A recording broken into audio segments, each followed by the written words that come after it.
ಗದಗ ಜಿಲ್ಲೆಯಲ್ಲಿ ಅಕ್ರಮ ಲೇವಾದೇವಿ ನಡೆಸುತ್ತಿದ್ದ ಆರೋಪದ ಮೇಲೆ ಮನೋಹರ್ ಕಟ್ಟಿಮನಿ ಅವರ ಮನೆ ಹಾಗೂ ಕಚೇರಿಗಳ ಮೇಲೆ ಜಿಲ್ಲಾ ಪೊಲೀಸ್ ವರಿಷ್ಠಾಧಿಕಾರಿ ರೋಹನ್ ಜಗದೀಶ್ ನೇತೃತ್ವದಲ್ಲಿ 6 ತಂಡಗಳು ಭರ್ಜರಿ ದಾಳಿ ನಡೆಸಿವೆ.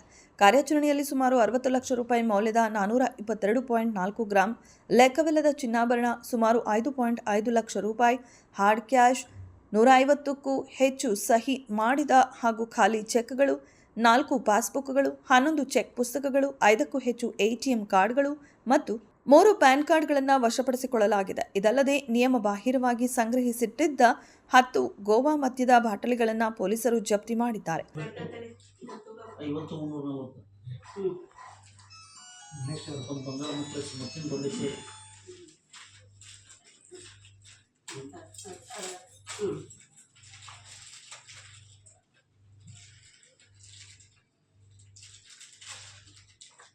ಪ್ಲಾಸ್ಟಿಕ್ ಡಬ್ಬಿ ಐತಿ ನೋಡಿ, ಕಂಟೈನರ್ ಬಾಕ್ಸ್ ಐತಿ.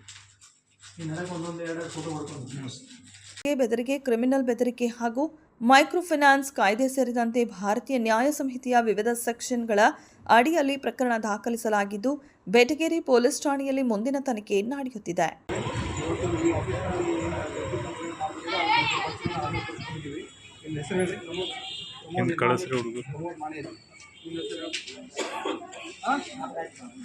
ನಾಗರಾಜ್ ಬಾರೂಡಿ ಇವರಿಬ್ಬರು ಮಂತ್ರಾಗಿ ಇಲ್ಲಿ ಹಾಜರಿದ್ದಾರೆ ಹಾಗೂ ಅವರು ಪಂಚನಾಮೆ ಮಾಡಿಕೊಳ್ಳಿಕ್ಕೆ ಹೋಗಿದ್ದಾರೆ. ಅದೇ ರೀತಿ ನಮ್ಮ ARCS ಆಫೀಸಿಂದ ವೆಂಕಟೇಶ್ ಎಲ್ಲೂ ಸಹ ARCS ಆಫೀಸಿಂದ ಅಧಿಕಾರಿಗಳು ಕೂಡ ಇಲ್ಲಿ ಹಾಜರಿದ್ದಾರೆ.